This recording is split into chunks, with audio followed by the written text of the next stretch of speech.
Hello Saseni. Unajua mara nyingi sana nakuja hapa sana kuwajanjarusha mambo yalivyo Marekani, sababu nimechange hiyo narrative. Wengi wenu mlikuwa mnafikiri kumbe hapa Marekani labda ni a land of opportunities, hakuna challenges, hakuna nini, lakini kwa watch video zangu umesha realize kwamba maisha hapa Marekani hayako jinsi ambavyo tulikuwa Afrika tunayoyawazia. Leo nataka kuzungumzia jinsi ama mambo ambayo yalimkuta binti mmoja kutoka Kenya. Watu wengi wanajua mimi natoka Kenya, mimi sitoki Tanzania, mimi natoka Kenya. So huyu binti alikuja hapa Marekani miaka 2019. Alikuja hapa na alikuwa na ndugu zake wawili hapa, na huyo binti alikuwa anatokea upande wa Kenya. Na ukiangalia katika video zangu mimi nasema ukiwa kama umekuja hapa kama Development Winners, mimi nawaambia mkija hapa ni umuhimu uwe na network ama uwe na watu wa karibu ambao hata kama hapo beside hiyo mtu ambao unaishi naye ndani ya nyumba, uwe na watu wengine, uwe na rafiki ama uwe na mtu hata kama ni state nyingine, mna communicate na jua mambo yako vipi. Wewe maisha yako vipi? Si lazima mwambie maisha yako yote ama mambo yako ya kibinafsi, lakini unaweza mwambia tu juu ya kwamba hapa mimi niko hapa, mimi nafanya hivi, nimepata mchumba ama mimi nimepata hii kazi ama mimi nimemove kwa hii state. Kama uko Afrika unajua watu wengi mnajuana ama si ni watu wa karibu, culture yetu iko tofauti, lakini ukija hapa Marekani lazima unaona culture iko tofauti, watu wako tofauti, mienendo yao tofauti. So lazima uwe una keep in contact na watu, ndo kama mambo yanakukuta ni rahisi sana mtu ajue haya au mtu mambo yalimkuta, tunaanzia wapi kumfuata, tunaanzia wapi kumtafuta, tunajua ni nini kipi kilichotokea. Kuna huyu binti ambaye anatokea Kenya, alikuja hapa mwaka 2019. Jina lake lilikuwa linaitwa Irene. Alafu unajua kama mimi nimekwambia mimi nilifika hapa nikaleta ndugu yangu, nikaleta mamangu. So huyo msichana naye alikuwa na ndugu zake wawili hapa Marekani. So akija hapa Marekani alikuwa kwa ndugu zake. Alafu huyu msichana kuna kitu ambacho alikuwa nacho ambacho ni ukimya. Unajua kuna watu wengi kama mimi mtu wa kelele, napiga kelele YouTube, napiga na marafiki, ni na nani. Mimi ni mtu napenda kuongea. So nikiwa na kitu ambacho kinanikwaza ni rahisi sana mimi nifunguke niwaambie sababu ya nini? Sababu mimi ni mtu wa kuongea, mimi ni mtu social. So huyo msichana Irene alipokuja hapa, yeye ni mtu wa ukimya, yani mtu hataki akidate hata utajua na date mtu wa aina gani, yani ni mtu anapenda kujiekea vitu. Na hii mimi nawaambia hivi sababu ni account ya story ambayo ama vitu ama story ambayo ilitokea mpaka kwa vyombo vya habari hapa Marekani. Hiyo ndio account wananipa. So huyu Irene alikuwa ni mtu wa ukimya. So akakana ndugu yake alafu akaanza kupanga maisha. Nasikia akaingia nursing school, alikuwa anaishi huko nafikiri ni Idaho, kama sijakosea, alikuwa anaishi Idaho na mandugu zake. Alafu alikuwa anaenda nursing school hivyo. Alafu unajua ukija hapa, nimekwambia ukija Marekani kupata mchumba hauwagi rahisi. Watu unajua kwa Afrika ni rahisi kumingle na watu, unapata ukienda kama kanisani wapi mna socialize, sababu uko ni society ambayo tunapenda kuzungumza, kuungana, kujumuika na watu wengine, alafu mnafanya vitu. Hapa Marekani society nayo iko tofauti. Kila mtu anakaa kwake, anafanya vya kwake. Huyu Irene alipokuja hapa akaanza kutafuta mchumba. Alafu unajua ukitafuta mchumba hapa watu wengi wanafanya kazi, sasa mkutane, labda mkutane kazini. Haya, uko nje watu watembee, kama kuna winter nimekwambia hapa unapata miezi mitatu watu hawatoki nje, mtu anaenda kazini, anaingia kwa gari, anarudi nyumbani. So kukutana kwa hiyo mingle na hiyo social life hakuna. Kama umeona ile video yangu nilifanya ambayo nilikuwa natembea kwa mtaa wetu ambao sikukutana na mtu. Na hiyo ni kawaida huko, especially kama unaishi mitaa ambayo ni mizuri, hautakutana na mtu. So binti Irene akapata mchumba Craigslist. Craigslist ni kama social platform ambayo inakuwaga unaweza uza vitu, unaweza nunua vitu, unaweza tafuta mtu wa kuangalia watoto kwa nyumba. Yaani ni Craigslist inakuwaga ni platform ambayo unaweza pata kila kitu, hata ukitaka jaba, ukitaka nini, huko utakipata kule wapi? Craigslist. So kama alikuwa amepata huo mchumba Craigslist, tayari Craigslist inakuwaga ni red flag. Sababu ukipata watu ambao wanakuwaga child predators, watu ambao wako na criminal history mbaya na nini, huaga Craigslist. Lakini labda yeye amekuja Marekani, labda hajui ama haongei na watu, haiko social, so hatajua platforms gani ambazo zinakuwaga less risky. Zote ni risky, but like zingine ziko na risk nyingi kushinda zingine. Kama Craigslist nimekwambia mimi hata Craigslist sinaga account, sababu unajua kule utapata mtu wa kukutapeli, utapata mtu wa kukuua, utapata mtu wa kukuibia. Huko Craigslist unakuaga kule. Irene akaanza kudate na Nate kwa hiyo platform ya Craigslist.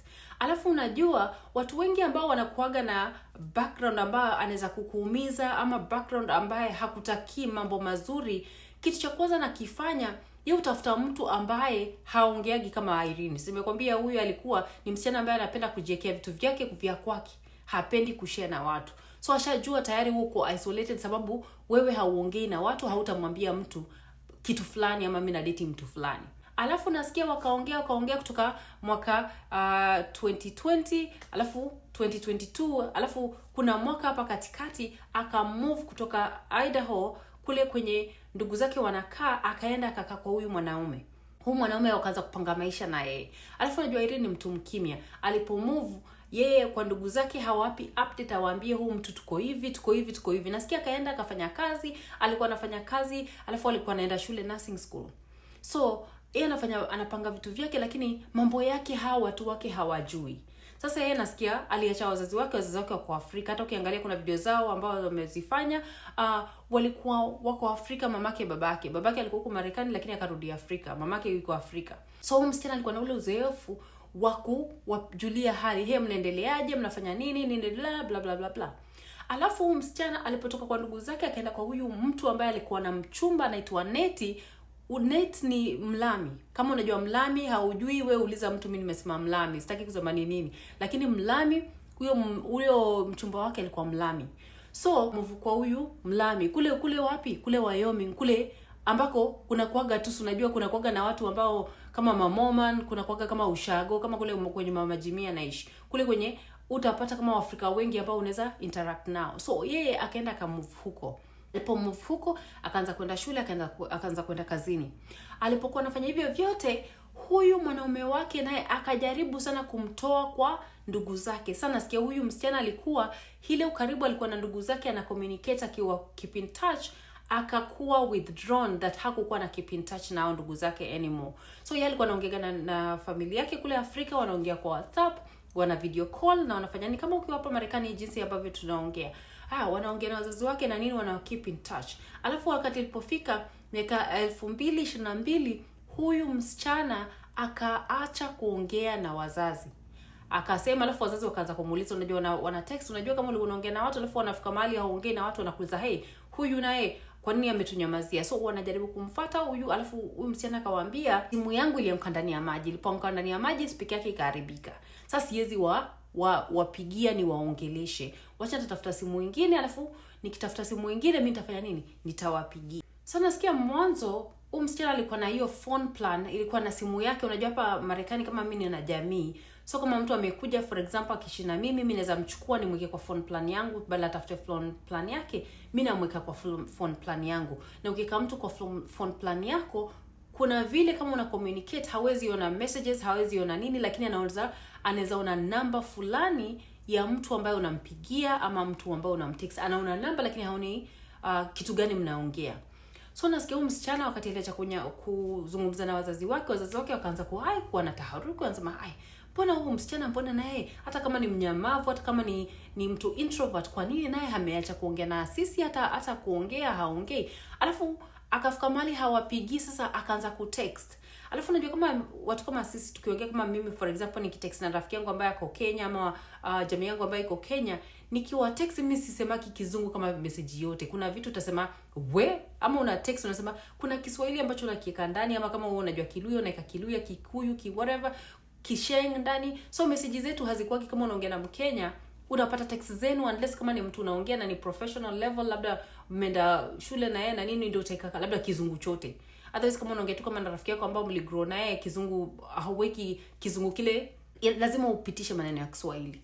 Sasa nasikia huyu msichana akaanza kutext wazazi wake, lakini wazazi wake wanapoziangalia zile message ambazo huyo msichana anaziandika, ni kama hizo message si kama zake, sababu ni kizungu chote.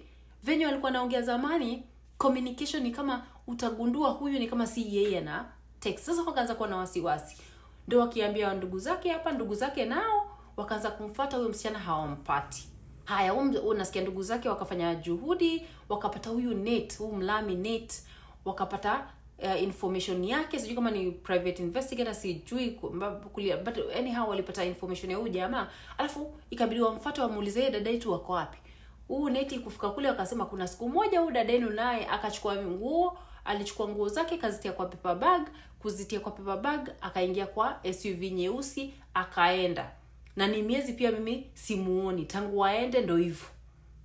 Haya, ndugu zake wakajiuliza, unaona kana mtu ndani ya nyumba, mtu achukue tu nguo aeke kwa paper bag aende. Kwanza kama wewe ni Mkenya, alafu unataka kuhama, kitu cha kwanza kama unaika vitu kwa paper bag, mtu anakuambia aliweka nguo kwa paper bag Marekani, akaenda akaacha simu yake, akaacha kadi zake, akaacha hela zake na kila kitu chake, huyo ni mtu mgani anaweza enda aache vitu zake? So wakati hizo vitu vyote ambavyo viliachwa kwa huyo vinaonyesha huyu Irene kuna jambo ambalo lilitokea. Sababu ya nini? Hawezi enda mahali pengine awache nini? Aache vitu zake zote na yeye afanye nini? Atembee tu yeye peke yake na nguo kwa paper bag mbili na hajafuzwa, hajafanyiwa nini kitu na mtu. Haya, vijana wakaanza kusema hapana, huyu lazima turipoti kwa polisi. Lakini hapo kiripoti kwa polisi, nimekwambia kama mtu ni mzima hapa, kuna rights, washajua wewe ni mtu mzima, una right ya kufanya chochote unachokitaka. Sasa wakasema kama huyu alitoka akachukua nguo zake akaenda, haya basi ndio alienda. Sasa hawakumfuata. Alafu wakawasema hapana, lazima kuna kitu ambacho kilifanyika. Haya, wakaanza investigate huyu Nate na makadi za in transaction, kama uko na credit card, una debit card, kadi za bank ambazo zako unazo. Wakaanza investigate, wakajiuliza, haya, huyu mtu naye hizi kadi nazo vinaenda vipi? Wakapata credit card yake. Huyu jamaa kwanza, nafikiri ilikuwa mwezi wa pili, huyu jamaa kwanza wakati ile around hiyo time alikuwa anasema Irene alichukua vitu zake akaziweka kwa SUV akaenda, na hajui alienda na nani. Huyu jamaa kitu cha kwanza ali change account ya bank.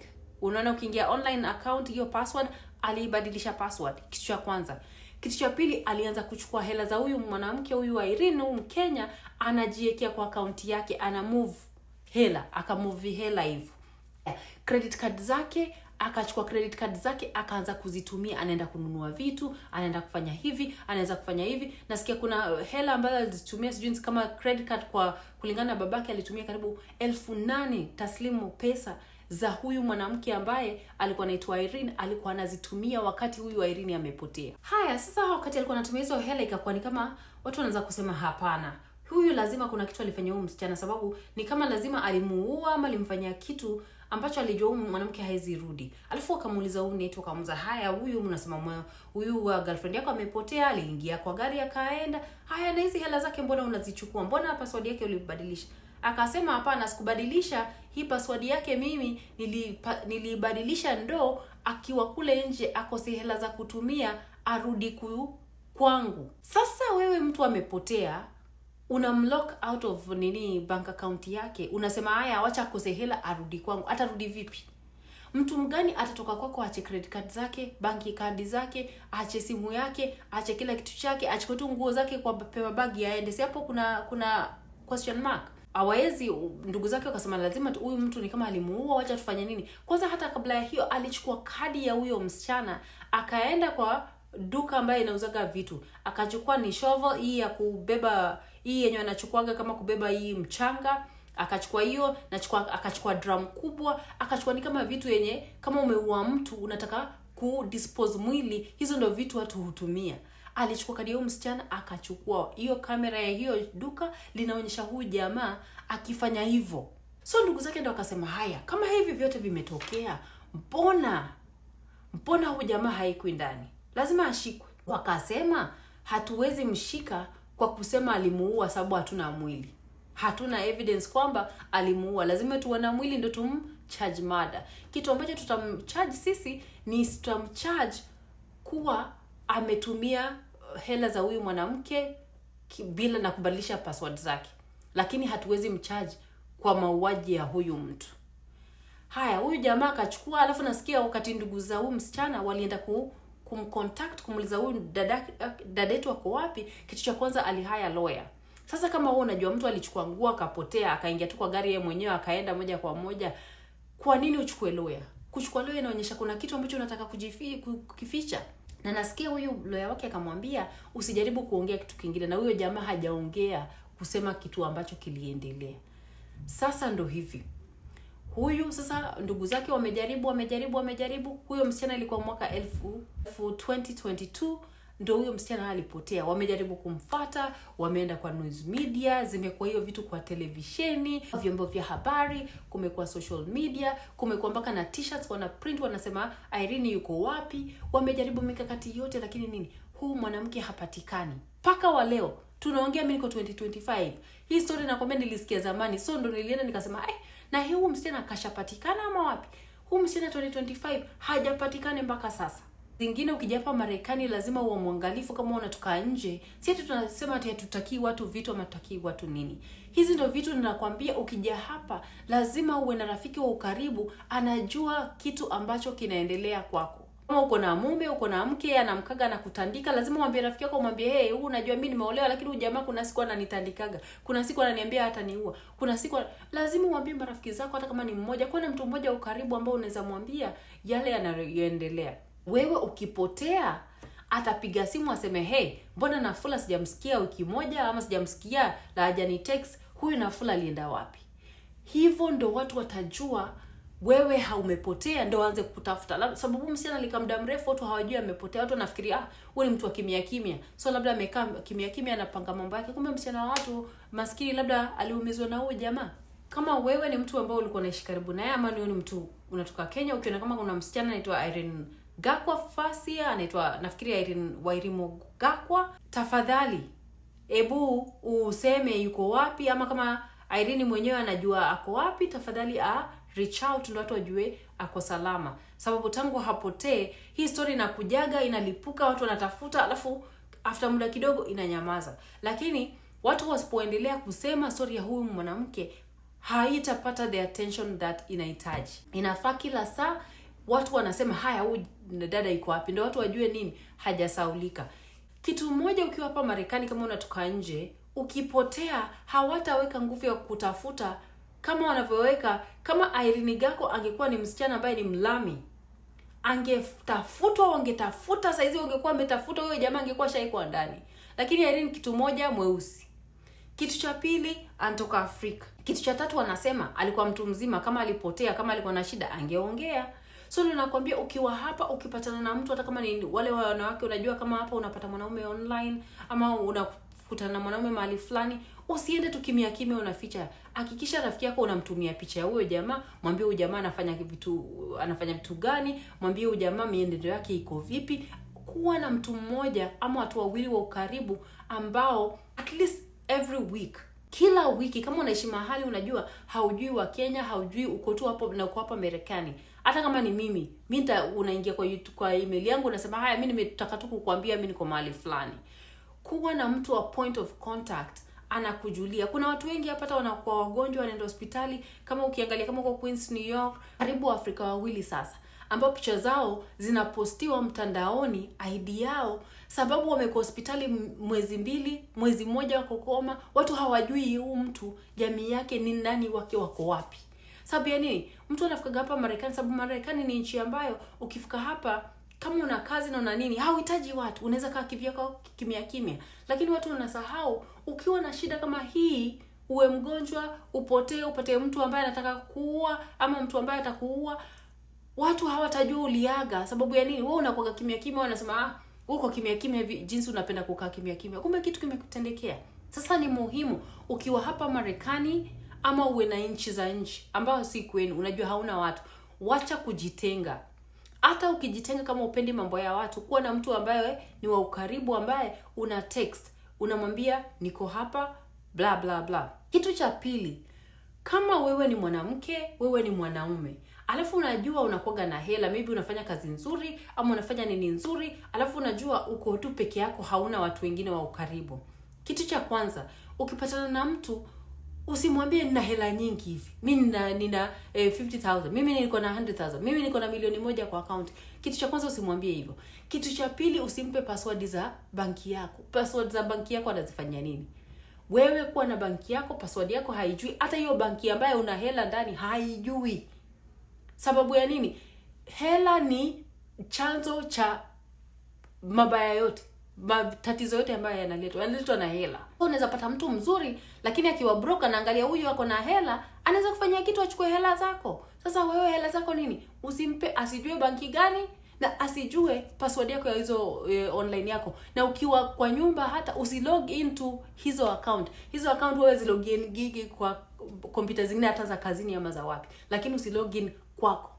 Hizo weka huko mpaka huyu mtu ujue ni mtu wa sampuli gani. Kitu cha tatu, ukiwa na credit cards, kama uko na credit cards, watu wengi wanakuorganize ma credit cards kutoka Capital One, whatever, Chase. Credit cards zile unapewa alafu unaweza tumia hela. Hizi credit card ukienda kwa online account, kuna nafasi ambayo inakwambia una lock your card. Kila unapotaka kutumia hizi kadi lazima uende online, uclick unlock, ndio hiyo kadi ukiswipe ilipe. Lazima wewe uwe na uzoefu wa kufanya hivyo. Kama kuna watu ambao hauwaelewi, uwe na uzoefu wa kufanya hivyo. Ukiwa na credit card yako, unaenda unanunua, una unlock, una swipe, ikishalipa una lock, unarudisha mfukoni. Ndio hata credit card yako ikipotea, mtu aichukue, hata kikuua afanya nini, hii credit card yako nini hata itumie. Sababu ya nini? Hajui password yako ya kwenda wapi kwa credit card yako kwa online ku unlock. Kuna vitu rahisi kama hivyo. Sababu kuna watu wengine kama huyu Nate alikuwa na target mtu labda mwenye anataka kumfanyia kitu mbaya. Labda Irene si msichana wa kwanza ambaye amemfanyia hivyo. Lakini juu unampata online, kwanza Craigslist, haujui mtu mienendo yake, alafu una move naye, alafu anakuondoa upande wa familia yako. Si nzuri. Kwanza ukipata mwanamke, mwanaume ama nani ambaye anajaribu kukuondoa mbali na marafiki zako, mbali na jamii yako, huyo si mapenzi. Atakudanganya labda ni mapenzi. Hayo si mapenzi. Anakuondoa kwako, ndo akikufanyia kitu, kwanza anakuondoa kwao, ana lower self esteem yako, alafu ndo hivyo ndo ataanza kukuumiza kule ndani. Unaona kama huyu Irene alivyoondolewa kwa familia yake, nasikia kuna siku moja huyu jamaa akamuitia polisi akasema kuna hela sijui ni nini imepotea. Kama unaishi na mtu ambaye ni boyfriend yako anakuitia polisi, hiyo kitu cha kwanza nishakwambia huyu jamaa huyu si jamaa mzuri. Lakini sababu huyu msichana ni mtu mkimya, hawezi jua nini kilikuwa kinaendelea. Kama hii video zangu zinakuelimisha kwa njia moja ama nyingine, subscribe kwa hii channel, like, share and see you in my next video.